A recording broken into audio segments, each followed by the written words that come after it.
When I decided that I was going to read, actually I read one other time in another event, I knew the poem that I was going to read, the spoken word or the prose is actually what I call my work.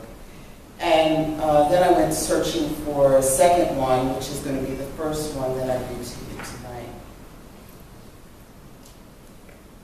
Suddenly, I was very moved thinking about how well my husband takes care of me.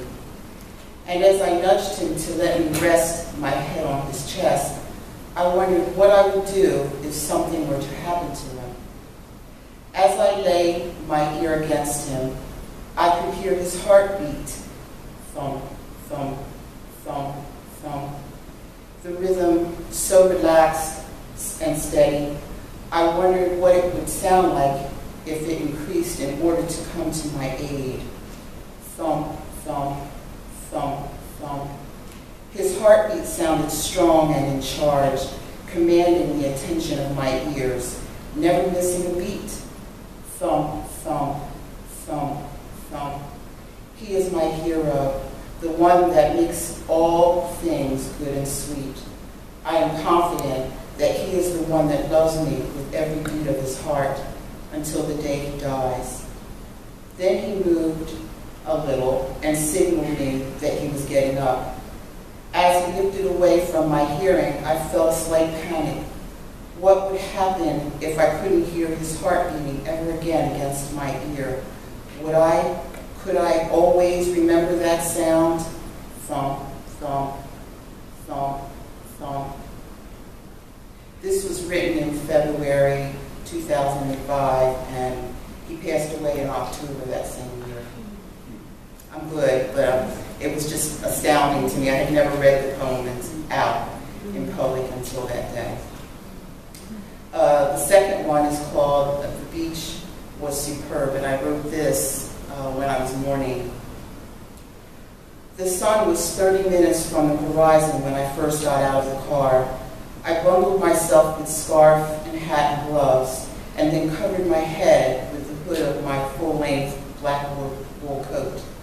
It didn't seem so cold after all. I closed my eyes and took in a few deep breaths as I began my walk toward its edge. There's nothing to compare to the smell of ocean breezes. The waves splashed hard against the cold beach sand. The next wave anticipated the same game of run up and run back, but was stifled by the overwhelming flow of the returning waters. The ocean seemed to mix and churn, dip and dive, so that it created quite a foam along the shoreline. I could feel the sea mist as the winter coastal winds blew in from the west. The evening was mostly clear, with only a few light clouds in the blue, blue sky. I could see the buildings on the other side of the bay, probably North Delaware. A ferry sailed quietly toward home, skimming lightly across the distant sea.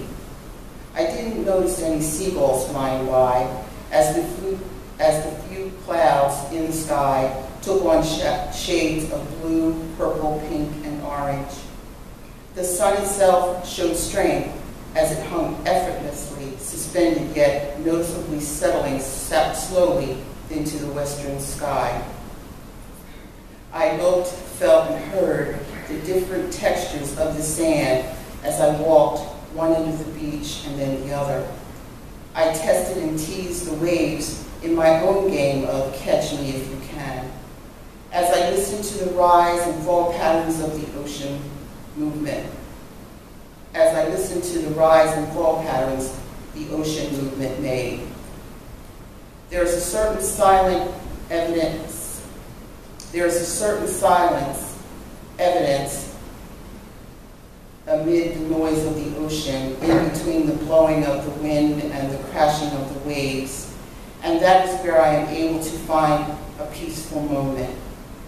The sun seems to get closer to the horizon as the minutes tick away.